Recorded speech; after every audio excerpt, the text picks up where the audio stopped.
ഈശോമിശിഹായ്ക്ക് സ്തുതിയായിരിക്കട്ടെ. എൻ്റെ പേര് കസിയ വിൽഫ്രഡ്. ഞാൻ വരുന്നത് UK നിന്നാണ്.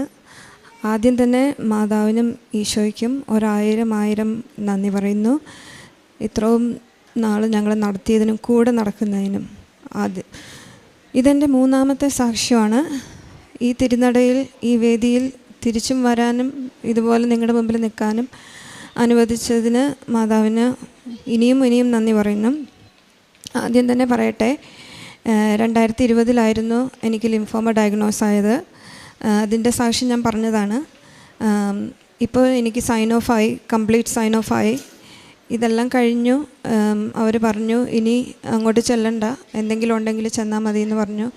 അതിന് മാതാവിന് 1000 നന്ദി പറയുന്നു. ഈ അപ്പോയിൻമെൻറ്റ്സ് എനിക്ക് വരുമായിരുന്നു, ലെറ്റേഴ്സ്. ബിക്കോസ് അവിടെ നമുക്ക് എല്ലാം നെഗറ്റീവാണെന്ന് പറഞ്ഞാലും കൂടിയും അവരുടെ റഡാറിൽ നമ്മളെപ്പോഴും ഉണ്ടാവും. സോ അവർ നമ്മളെപ്പോഴും ചെയ്തുകൊണ്ടിരിക്കും. അപ്പം മാതാവ് കൂടെ വന്നു, എനിക്കത് ശരിയാക്കി തന്നു. ഇനി എന്നോട് അങ്ങോട്ട് ചെല്ലണ്ട എന്ന് പറഞ്ഞു. അതായത് എനിക്ക് ലിംഫോമ ആയിരുന്നു. അപ്പം ഞാൻ കീമോ, റേഡിയേഷൻ എല്ലാം എടുത്ത ഒരാളാണ്. അപ്പം അതിന് സാധാരണ പനി വന്നു കഴിഞ്ഞാൽ നമ്മൾ 10 ദിവസം കഴിഞ്ഞ് കഴിഞ്ഞാൽ നമ്മൾ ഹോസ്പിറ്റലിൽ നിന്ന് ഡിസ്ചാർജ് ആവില്ലേ, അതുപോലെ നമ്മൾക്ക് ഇങ്ങനൊരു അസുഖം വന്നു കഴിഞ്ഞാൽ പെട്ടെന്ന് ഡിസ്ചാർജ് ആവില്ല. അപ്പോൾ നമ്മൾ പെട്ടെന്ന് അവർ ഡിസ്ചാർജ് ആക്കുന്നതിന് പകരം നമ്മളിങ്ങനെ ഫോളോ അപ്പ് ക്ലിനിക്കൽസും അപ്പോയിൻമെൻറ്റ്സും ബ്ലഡ് ടെസ്റ്റും എല്ലാം തരും. അവിടെ എസ്പെഷ്യലി UK ഇതെല്ലാം ഭയങ്കര സ്ട്രിക്റ്റായിട്ട് അവർ ഫോളോ ചെയ്യുന്നൊരു കാര്യമാണ്. എപ്പോഴും എനിക്ക് ലെറ്റർ വരും, എനിക്ക് പോകാൻ മടിയാണ്. ഒബ്വിയസ്ലി ആ കോറിഡോറിൽ കൂടി നടക്കുമ്പോൾ തന്നെ നമുക്ക് ആ ഒരു യു വിൽ ഫീൽ ദാറ്റ്, ആ ഒരു വൈബാണ്. ഞാനപ്പം ഇപ്രാവശ്യം ഞാൻ പോയത്, എനിക്ക് പത്രം എല്ലാം തീർന്നു പോയിട്ടുണ്ടായിരുന്നു. സാധാരണ ഞാൻ അപ്പോയിൻമെൻറ്റ്സിന് പോകുന്നത് മാതാവിൻ്റെ പത്രം കൊടുക്കാനാണ്. കാരണം മാതാവ് പറയും, നീ എന്തിനാ ടെൻഷൻ അടിക്കണത്, ഞാനില്ലേ കൂടെ, നീ പത്രം കൊടുക്കാൻ വേണ്ടി പോണ പോലെ നീ പോ എന്ന് പറയും. മലയാളം പത്രമാണെങ്കിലും ഞാൻ പ്രാർത്ഥിച്ചിട്ട് ഇംഗ്ലീഷുകാർ അവരിയ്ക്കുന്ന രോഗികൾക്കൊക്കെ കൊടുത്തിട്ടുണ്ട്. ഇപ്രാവശ്യം എനിക്ക് പത്രം ഇല്ലായിരുന്നു. പകരം ഞാനൊരു ചെറിയ A4 ഷീറ്റ് കീറി ചെറിയ പേപ്പേഴ്സാക്കി ഞാൻ അതിനകത്ത് ദൈവവചനം എഴുതി എല്ലാവർക്കും കൊടുക്കുക ചെയ്തത്. അത് ഈ ഡോക്ടർ എന്നെ സൈൻ ഓഫ് ആക്കി ഡോക്ടർക്കും ഞാൻ കൊടുത്തു. അതിനുശേഷം ഞങ്ങൾ പോന്നു. ഇതിൻ്റെ കൂട്ടത്തിൽ എനിക്ക് പറയാനുള്ളത്, ആ സമയത്ത് എനിക്ക് റൈറ്റ് ബ്രസ്റ്റിൽ ഒരു ചെറിയ ലീഷൻ ഉണ്ടെന്ന് അവർ കണ്ടുപിടിച്ചായിരുന്നു. അതായത് 2020 ആ സമയങ്ങളിലായിരുന്നു മമ്മിയും ഡാഡി ഇവിടെ അച്ഛനെ കണ്ട് പ്രാർത്ഥിക്കാൻ വന്നത്. ആ സമയത്ത് മൊമെൻറ്റ് ദേ ലാൻഡ്, ഇവിടെ വന്നപ്പോഴത്തേക്കും എനിക്ക് അവിടെ കംപ്ലീറ്റ് ഹീലിംഗ് ഫീലായിരുന്നു. വെരി നെക്സ്റ്റ് ഡേ അവർ എനിക്ക് ഒരു ഫുൾ ബയോപ്സി ചെയ്യാൻ വേണ്ടി ഗൈനക്കോളജി ഡിപ്പാർട്ട്മെൻറ്റിൽ സർജൻ്റെ അപ്പോയിൻമെൻ്റ് ഉണ്ടായിരുന്നു. അതിനുവേണ്ടി പോയപ്പം അവർ പറഞ്ഞു ഇതിൻ്റെ ഒരംശം പോലും അവർക്ക് അവിടെ കണ്ടുപിടിക്കാൻ പറ്റിയില്ല. കാരണം അവർ പറഞ്ഞു ഇത് അവിടെ ഇല്ലല്ലോ. ആ ഡോക്ടർ ചോദിച്ചത് ഇന്നും എൻ്റെ കാതിലുണ്ട്, നിങ്ങൾ എവിടെയാണ് പോയി പ്രാർത്ഥിച്ചത്? ഒബ്വിയസ്ലി നമ്മളെ കണ്ടാലറിയാം നമ്മൾ കേരളത്തിൽ നിന്നാണ്. അപ്പം ഞാൻ മാത്രമല്ല, ഒരുപാട് പേർക്ക് അവിടെ അത്ഭുതങ്ങൾ സംഭവിച്ചിട്ടുണ്ട്. ഞാൻ മാതാവിൻ്റെ കാര്യം ആ ഡോക്ടറോടും പറഞ്ഞു. മാതാവിൻ്റെ നാമം അവിടെ മഹത്വപ്പെട്ടു. മാതാവിന് 1000 നന്ദി. എൻ്റെ കുഞ്ഞിൻ്റെ 3ാമത്തെ ഒരു കുഞ്ഞുണ്ട്. അവൻ എൻ്റെ കരഞ്ഞത് കാരണം കാറിലിരിക്കുക. അപ്പം അവൻ്റെ ബ്രീച്ച് പ്രസൻറ്റേഷനായിരുന്നു. അപ്പം അവർ പറഞ്ഞു ബ്രീച്ച് പ്രസൻറ്റേഷൻ ആയതുകൊണ്ട് തന്നെ ഹിപ്പ് സ്കാൻ ചെയ്യണമെന്ന് പറഞ്ഞിട്ടുണ്ടായിരുന്നു. ഞാനൊന്നും ഉണ്ടാവില്ലെന്ന് ചോദിച്ചാൽ പോയത്. പക്ഷേ അവർ പറഞ്ഞു ചെറിയൊരു സർജറി വേണ്ടി വരും, കാരണം ബോൾ ആൻഡ് സോക്കറ്റ് ജോയിൻ്റ് ആണല്ലോ നമ്മുടെ ഹിപ്പിൽ. അപ്പം അത് കറക്റ്റായിട്ട് പൊസിഷനിലില്ല എന്ന് പറഞ്ഞു. അപ്പം ഞാൻ ഒരുപാട് തകർന്നായിരുന്നു. അന്നത്തെ രാത്രി ഞാൻ മാതാവിനെ വിളിച്ച് ഒരുപാട് പ്രാർത്ഥിക്കുകയും കരയൊക്കെ ചെയ്തു. അന്ന് രാത്രി തന്നെ, ഞാൻ സ്വപ്നത്തിലാണോ നേരിട്ടാണോ എന്നെനിക്കറിയില്ല, പക്ഷേ ഒരു വലിയ കൈ ഞാൻ അവൻ്റെ ഹിപ്പിൽ കണ്ടതാണ്. ഞാനപ്പം എൻ്റെ ഹസ്ബൻഡിനെ വേഗം വിളിച്ചെണീപ്പിച്ചെങ്കിലും പിന്നീട് ഞാനത് തിരിച്ചും നോക്കിയപ്പം അത് ബ്ലാങ്കറ്റ് ഇരിക്കുന്നത് പോലെ അങ്ങനെ തോന്നി. പക്ഷേ പിന്നീട് സംഭവിച്ചത് വളരെ അത്ഭുതകരമായി. വെരി നെക്സ്റ്റ് ഡേ സ്കാനിങ് ചെയ്യുകയും ഹിപ്പ് നോർമലാണെന്ന് അവർ പറയുകയും എന്തിനാണ് ഈ കുട്ടിക്ക് സർജറി എന്ന് ചോദിക്കുകയും ചെയ്തു. മാതാവിന് 1000 നന്ദി പറയുന്നു. അവൻ മാതാവിൻ്റെ കുഞ്ഞാണെന്നാണ് എല്ലാവരും പറയണത്. ഞാനും അത് തന്നെ വിശ്വസിക്കുന്നു. കാരണം ഇത്രയും വലിയൊരു ഇതിൽ പോയി കൂടി കടന്നിട്ടാണ് മാതാവ് ഞങ്ങൾക്ക് അവനെ ഒരു ഹാപ്പിനെസ്സിന് വേണ്ടി തന്നത്. അപ്പം ഞാൻ ജോലിക്ക് പോകുമ്പം എൻ്റെ ഹസ്ബൻഡാണ് കുഞ്ഞുങ്ങളെ നോക്കുന്നത്. ഇവൻ ടേബിളിൻ്റെ പുറത്ത് കയറിയിരുന്ന് കളിക്കുമായിരുന്നു. അപ്പം ഹസ്ബൻഡ് അവിടെ കുക്ക് ചെയ്തുകൊണ്ടിരിക്കുകയാണ്. ഹസ്ബൻഡിന് കാണാൻ പറ്റുന്നുണ്ട്, പക്ഷേ ഒന്നും ചെയ്യാൻ പറ്റുന്നില്ല. He can see in between he's falling from the table and then he could also see he was stopping at the middle. Free ഫോളാണ്. അപ്പോൾ അവൻ സ്റ്റോപ്പ് ചെയ്തിട്ട് പിന്നെ അവൻ സ്ലോലി താഴെ വീഴുകയാണ് ചെയ്തത്. ഇത് ഞാൻ ഇപ്പോൾ ഓർത്ത കാര്യം ഞാൻ പറഞ്ഞാണ്. അപ്പം അതിന് മാതാവിന് ഒരുപാട് നന്ദി പറയുന്നു. പിന്നെ എനിക്ക് പറയാനുള്ളത്, എനിക്കൊരു കൺഫെഷനുണ്ട്. കാരണം തെങ്ങ് തലയിൽ വീണിട്ട് ഇഞ്ചുറി ആയ ഒരു കുഞ്ഞിൻ്റെ സാക്ഷ്യം ഇവിടെ ഒരു അമ്മ കരഞ്ഞുകൊണ്ട് പറഞ്ഞിട്ടുണ്ട്. ആ അമ്മ പറഞ്ഞപ്പം എനിക്ക് തോന്നിയ ഒരു കാര്യം, ഇൻ ബിറ്റ്വീൻ ദ ലൈൻസ് എനിക്ക് മനസ്സിലായത് ആ അമ്മയ്ക്ക് ആംബുലൻസിൽ കയറി പോകാൻ പറ്റിയില്ല എന്നുള്ളതാണ്. അപ്പം എനിക്ക് ഉള്ളിൽ ഞാൻ ചിന്തിച്ചു, അയ്യോ അമ്മയ്ക്ക് കയറി പോകാമെന്നില്ല, ആ കൊച്ചിന് ഭയങ്കരമായിട്ട് ഫീലായിട്ടുണ്ടാവുമല്ലോ എന്ന്. ദ വെരി നെക്സ്റ്റ് ഡേ എനിക്കും അതുപോലത്തെ ഒരു സംഭവത്തിൽ കൂടി എനിക്ക് കടന്നു പോകേണ്ടി വന്നു. കാരണം കുഞ്ഞിന് അപ്പം ആദ്യത്തെ വാക്സിനേഷൻ എടുക്കാനായിട്ട് കൊണ്ടുപോകണമായിരുന്നു ജീപ്പിൽ. കൊണ്ടുപോയപ്പം അവന് ചെറിയൊരു ജലദോഷം ഉണ്ടായിരുന്നു. പക്ഷേ അവർ പറഞ്ഞു കുഴപ്പമില്ല, ഈ ഇഞ്ചക്ഷൻ എടുക്കുന്നതിൽ കുഴപ്പമില്ല. അങ്ങനെ ന്യൂമോക്കോക്ക് വാക്സിനേഷൻ എടുത്തു. അങ്ങനെ ആ സമയത്തുള്ള ഡ്യൂ ആയിരുന്ന എല്ലാ ഇഞ്ചക്ഷനും എടുത്തു. അന്നേ ദിവസം രാത്രി ഞങ്ങൾക്കും ആംബുലൻസ് വിളിക്കേണ്ടി വന്നു. കാരണം അവന് ബ്രോങ്കിയറ്റാസിസ് ആയിട്ടുണ്ടായിരുന്നു. എന്ന് വെച്ചാൽ അബ്ഡോമിനൽ മസിൽസ് യൂസ് ചെയ്ത് കൊച്ച് ബ്രീത്ത് ചെയ്യാൻ തുടങ്ങി. And then he was showing all the symptoms. അപ്പം 99 വിളിച്ചു, ആംബുലൻസ് വന്നു. ദ മൊമെൻറ്റ് ഞാൻ കാണുന്നത് അവനെ ഇമ്മീഡിയറ്റ്ലി അവർ കൊണ്ടുപോകണതാണ്. അപ്പം ഞാൻ ഉടുപ്പല നിൽക്കണേണ്. എൻ്റെ ഈ കുഞ്ഞു കൊച്ചും വേറൊരു കൊച്ചും കൂടി ഉണ്ട് വീട്ടിൽ. അപ്പോൾ ഇവർ രണ്ടുപേരും ഇട്ടിട്ട് എനിക്ക് പോകാൻ പറ്റുന്നില്ല. അപ്പോൾ എൻ്റെ ഹസ്ബൻഡാണ് ഇവനെയും കൊണ്ട് കാർ സീറ്റിലിരുത്തി വേഗം പോകുന്നത്. ആ സമയത്ത് ഞാൻ ആ അമ്മയാണ് ഓർത്തത്. അപ്പം ഞാൻ പറഞ്ഞു, അമ്മേ അത് എനിക്ക് തെറ്റിപ്പോയത്, എന്നോട് ക്ഷമിക്കണം എന്ന് പറയുകയല്ല. എൻ്റെ കുഞ്ഞിന് മാതാവ് കംപ്ലീറ്റായിട്ട് ഹീൽ ചെയ്തു. അവിടെ ചെന്നപ്പോൾ അവന് ഒരു അസുഖവും ഇല്ലായിരുന്നു. അവനെ ഒന്നും ചെയ്തില്ല, ഒരു പാരസെറ്റമോൾ പോലും അവർ കൊടുത്തില്ല. ഞാൻ തന്നെ പോയി അവരെ പിക്ക് ചെയ്ത് തിരിച്ചു കൊണ്ടുവന്നു. മാതാവിന് നന്ദി പറയുന്നു. പിന്നീട് എനിക്ക് പറയാനുള്ളത്, എനിക്കൊരു കാർ ആക്സിഡൻ്റ് ഉണ്ടായിരുന്നു. അതായത് ഒരു പുതിയ കാർ വേണമെന്ന് എല്ലാവരെയും പോലെ ഞാനും ആഗ്രഹിച്ചിട്ടുണ്ട്. വീട്ടിൽ എനിക്കും ഹസ്ബൻഡിനും കാറില്ലാതെ ഞങ്ങൾക്ക് അവിടെ സർവൈവ് ചെയ്യാൻ പറ്റില്ല. കാരണം രണ്ടുപേർക്കും ജോലിക്ക് പോകണം, അങ്ങനെയൊക്കെയുള്ള കാര്യങ്ങളുണ്ട്. അപ്പം ഞാനൊരു ദിവസം കാറ് ഡ്രൈവ് ചെയ്തുകൊണ്ട് പോയപ്പം എന്നെ ഒരു വണ്ടി പുറകിൽ വന്ന് ഇടിക്കുകയാണ് ചെയ്തത്. ആ കാർ അങ്ങനെ റൈറ്റ് ഓഫ് ചെയ്തു. അപ്പം ഞാൻ മാതാവിനോട് പറഞ്ഞു, മാതാവ് ഞാനൊരു കാറ് ആഗ്രഹിച്ചത് അത് അത്യാഗ്രഹമായിരുന്നു, മാതാവ് എന്നോട് ക്ഷമിക്കണം, എനിക്ക് ആ കാറ് തന്നെ മതി, അതെങ്ങനെയെങ്കിലും തന്നെ എന്ന് മാതാവിനോട് ഞാൻ പ്രാർത്ഥിച്ചു. പക്ഷെ അത് റൈറ്റ് ഓഫ് ആയി പോയായിരുന്നു, ഒന്നും ചെയ്യാൻ പറ്റില്ല, അത് നന്നാക്കാൻ പറ്റില്ലെന്ന് പറഞ്ഞു. അപ്പം മാതാവ് എന്നോട് ഞാൻ പിന്നെയും പ്രാർത്ഥിച്ചു. അതനുസരിച്ച് ഞങ്ങൾ അവർക്ക് ഇമെയിൽ ചെയ്യുകയും അങ്ങനെ ആ കാറിൻ്റെ പൈസയും കിട്ടി. കൂടാതെ ആ കാറ് പുറത്തൊരു വർക്ക്ഷോപ്പിൽ ഞങ്ങൾക്ക് നന്നാക്കി എടുത്ത് അതേ കാറ് യൂസ് ചെയ്യാൻ പറ്റി. ഇതിനകത്ത് 2 അത്ഭുതം നടന്നു. ഒന്ന്, എനിക്കൊരു ആക്സിഡൻറ്റ് നടന്നതിൻ്റെ കാറ് റൈറ്റ് ഓഫ് ആയെങ്കിലും എനിക്കൊരു പോറൽ പോലും ഏറ്റില്ല. പിറ്റേ ദിവസം ഞാൻ ജോലിക്ക് പോവുകയും ചെയ്തു. രണ്ടാമത്തെ അത്ഭുതം എന്ന് പറയാനാണെങ്കിൽ, ആ പൈസ കിട്ടിയത് കൊണ്ട് കുറേ കടങ്ങൾ തീർക്കാൻ പറ്റി. എല്ലാവർക്കും ഉള്ള പോലെ ഞങ്ങൾക്കും ഉണ്ടായിരുന്ന കടം, ആ കടം തീർക്കാൻ പറ്റി. കൂടാതെ വണ്ടി തിരിച്ച് ഒരു പോറലും ഇല്ലാത്ത വിധത്തിൽ പണ്ടത്തെക്കാൾ വെരി ഗുഡ് കണ്ടീഷനിൽ ഞങ്ങൾക്ക് ആ വണ്ടി തിരിച്ചും കിട്ടി. അതിന് മാതാവിന് എത്ര നന്ദി പറഞ്ഞാലും മതിയാവില്ല. പിന്നെ എൻ്റെ കുഞ്ഞിൻ്റെ സാക്ഷ്യമാണ്. ലെൻറ്റ് സീസൺ വന്നിട്ട് എനിക്ക് എപ്പോഴും കുഞ്ഞുനാൾ മുതൽ എനിക്ക് സഹനത്തിൻ്റെ ഒരു സീസണാണ്. ഇവൾക്ക് കഴിഞ്ഞ 3 ആഴ്ചകൾക്ക് മുമ്പ് അവൾ ഒരു ഫ്രണ്ട്സിൻ്റെ കൂട്ടത്തിൽ കളിക്കാൻ പോയതാണ് സ്കൂൾ കഴിഞ്ഞ് വന്നിട്ട്. അതുകൊണ്ട് ഒരു 5 മിനിറ്റിന് ശേഷം എനിക്ക് അവളുടെ കരച്ചിലാണ് റോഡിൽ നിന്ന് കേൾക്കാൻ പറ്റിയത്. അപ്പം ഞാൻ ഓടിച്ചെന്നപ്പോൾ ഇവളുടെ കൈയൊക്കെ ബ്ലഡിലാണ്. അപ്പം നോക്കിയപ്പം നഖം പോന്നിട്ടുണ്ട് കുഞ്ഞിൻ്റെ. അപ്പം ഞാനങ്ങനെ എന്ത് ചെയ്യണമെന്നറിയില്ല, ഹസ്ബൻഡ് വീട്ടിലില്ല. അപ്പോൾ വന്ന അമ്മേനെ ഞാൻ ആ കുഞ്ഞുങ്ങളുടെ അമ്മേനെ ഞാൻ എൻ്റെ ബേബീനെ ഏൽപ്പിച്ചേച്ചും ഞാൻ ഇവളെയും കൊണ്ട് എമർജൻസി ഡിപ്പാർട്ട്മെൻറ്റിൽ പോയി.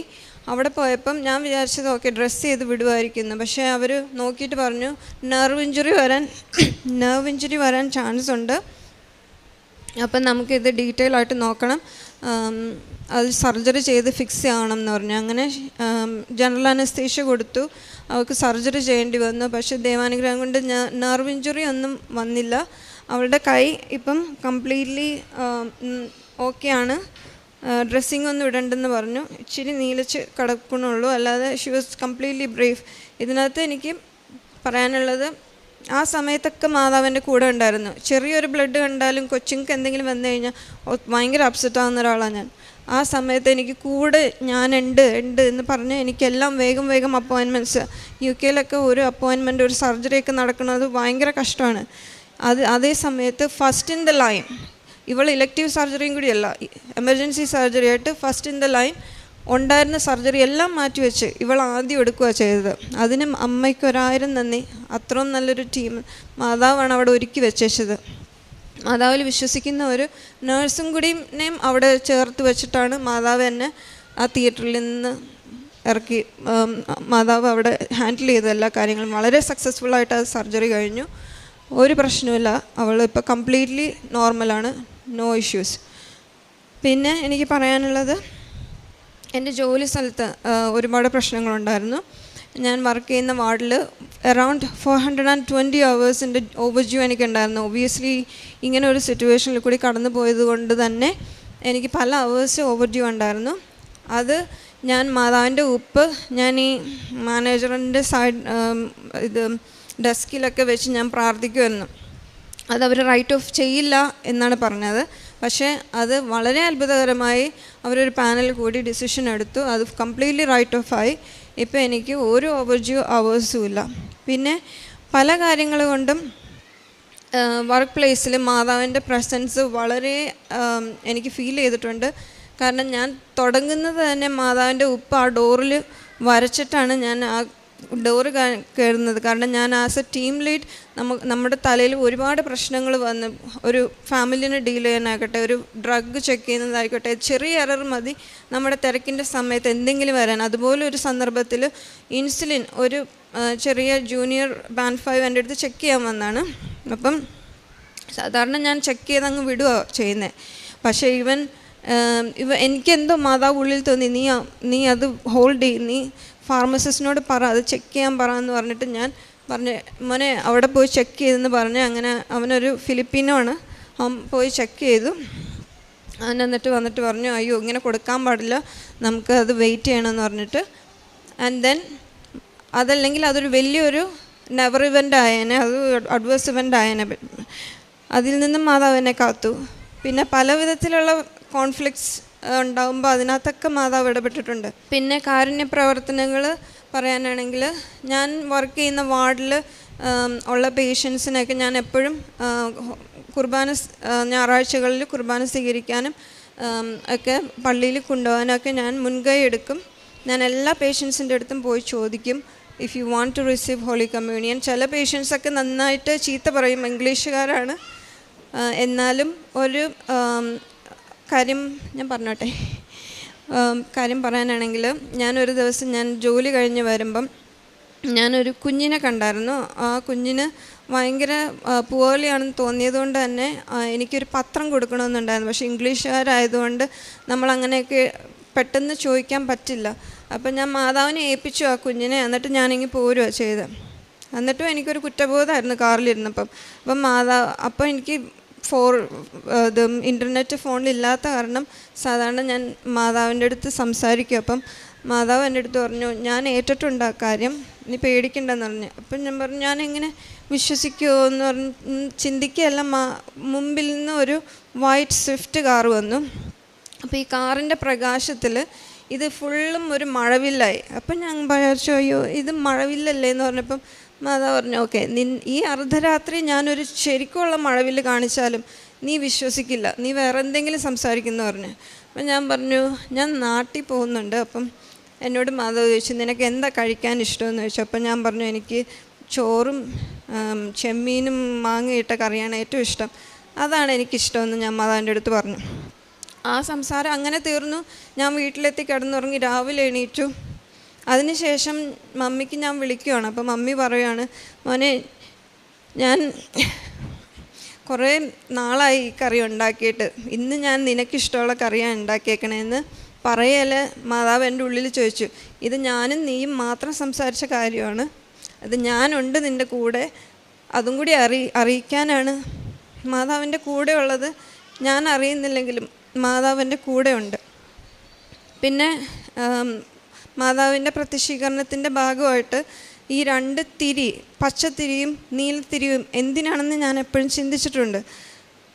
എൻ്റെ മൂത്ത മോൻ ഇച്ചിരി എന്താ പറയുക, അവന് ഇതൊക്കെ ഇഷ്ടമാണ്, ക്രിയേറ്റീവ് മെൻറ്റാലിറ്റി ഉള്ളത്. അപ്പോൾ അവൻ ഈ 2 തിരിയും ഉരുക്കിയിട്ട് ഒരു തിരിയാക്കാൻ ശ്രമിച്ചായിരുന്നു. കാരണം ഇതിൻ്റെ കത്തിയ ഭാഗങ്ങൾ ഞാൻ സൂക്ഷിച്ച് വെക്കുമായിരുന്നു, എനിക്കതും കളയാൻ ബുദ്ധിമുട്ടായത് കാരണം. അപ്പോൾ അവൻ അതെല്ലാം കൂടി ഉരുക്കി ഒരു തിരിയാക്കിയപ്പം ആ തിരി മാതാവിൻ്റെ ഈ ഡ്രസ്സിൻ്റെ കളറായിരുന്നു.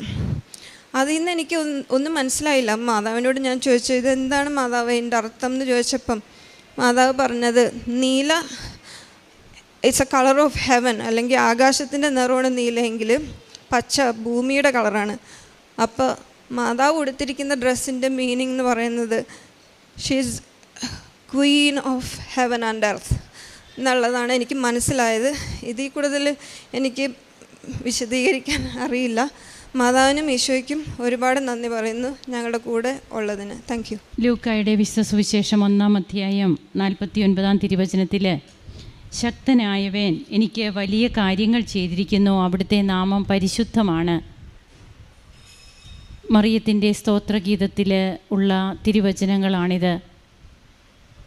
ഇന്ന് കാസിയ വിൽഫ്രഡ് UK-യിൽ നിന്ന് തൻ്റെ 3-ാമത്തെ അനുഭവ സാക്ഷ്യം അൾത്താരയിൽ പങ്കുവയ്ക്കുന്നു. തൻ്റെ രോഗസൗഖ്യത്തെക്കുറിച്ചൊക്കെ ഈ മകള് 2-ാമത്തെ സാക്ഷ്യം ഇവിടെ പറഞ്ഞിട്ട് പോയതാണ്. ഇന്നിപ്പോൾ തനിക്കുണ്ടായിരുന്ന ലിംഫോമ ക്യാൻസർ അത് പരിപൂർണമായിട്ടും തനിക്ക് സൗഖ്യമായി. ഇനി ഹോസ്പിറ്റലിൽ അവർ സൈൻ ഓഫ് ചെയ്തു എന്നാണ് പറയുക. താൻ അങ്ങോട്ട് ചെല്ലേണ്ട കാര്യമില്ല എന്നുള്ള രീതിയിൽ ഒരു അപ്പോയിൻമെൻറ്റൊക്കെ കിട്ടുമ്പോൾ തനിക്ക് പോകാൻ തന്നെ ബുദ്ധിമുട്ടായിരുന്നു.